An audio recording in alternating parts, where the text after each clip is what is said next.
In digital Marathi, जनतेच्या हक्काचं व्यासपीठ।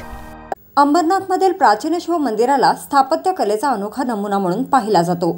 मात्र गेल्या काही वर्षात या प्राचीनेश्वर मंदिरावरील शिल्प निखळून पडत असल्याची बाब समोर आली आहे। मात्र पुरातत्व विभागाला मंदिराची देखरेख करण्यामध्ये काहीसा विलंब लागल्याने मंदिरावरील अनेक शिल्पे तुटले आणि काही झिजले देखील।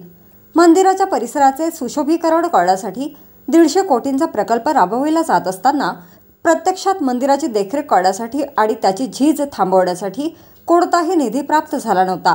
आता मंदिर सुस्थितीत ठेवण्यासाठी निधीची गरज असल्याची बाब समोर आली आहे। निधी मिळत नसल्यामुळे मंदिराच्या देखरेख आणि दुरुस्तीच्या कामात मोठी अडचण निर्माण होत असल्याची बाब पुरातत्व विभागाने याआधी स्पष्ट केली होती। आता मंदिरावरील शिल्प निखळून पडत असल्याने पुरातत्व विभागाला जाग आली असून त्यांनी मंदिराची झीज थांबवण्यासाठी काम सुरू केले आहे। मंदिरावरील अनेक शिल्प आणि त्यावरील कोरीव काम हे ठिसूळ झाले असून त्यांची झीज थांबवण्यासाठी सलाईनद्वारे केमिकलचा मारा केला जातोय। या प्रक्रियेमुळे भविष्यात शिल्प झिजणार नाही आणि ते आणखीनच टिकाऊ होतील अशी माहिती मंदिरावर काम करणारे सिनियर मॉड्युलर सुधीर वाघ यांनी दिली आहे।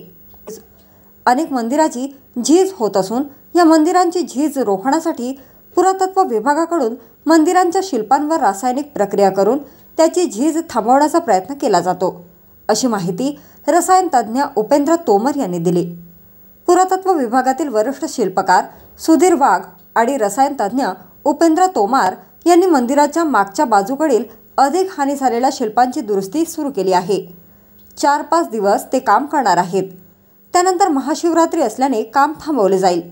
पुढे एप्रिल महिन्यापासून शिल्पांच्या डागडुजीचे काम सुरू राहील, अशी माहिती केंद्रीय पुरातत्व विभागाचे अधिकारी कैलास शिंदे यांनी दिली आहे। हे जे दगडाचं जी झीज झालेली आहे ना, हे फार पावडर व्हायला लागलं आहे याचं दगडाचा। तर आपण जे हे केमिकल वापरतोय तर यांनी काय होणार आहे की दगडाचं जे हे जे केमिकल वापरतो तर याच्यामध्ये अल्कोहोल इव्हॅपोरेट होतं, म्हणजे उडून जातं आणि सिलिका दगडाला बाइंड करतं। तर पूर्ण तसाच तसा हा दगड पूर्ण इम्पॅक्ट होईल।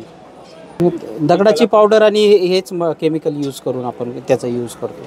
पूर्वीसारखं ते वैभव प्राप्त होईल म्हणजे आपण वाचवण्याचा प्रयत्न करतो। जशा कंडिशनमध्ये आहे तसंच आपण त्याला वाचवण्याचा प्रयत्न करतो। हे अजंठा लेणी झालं, वेरूळ झालं, गोवा झालं, त्र्यंबकेश्वर झालं, घृष्णेश्वर झालं। सर तुमचं पूर्ण नाव काय आणि डेजिग्नेशन? सुधीर वाघ, सीनियर मॉड्यूलर।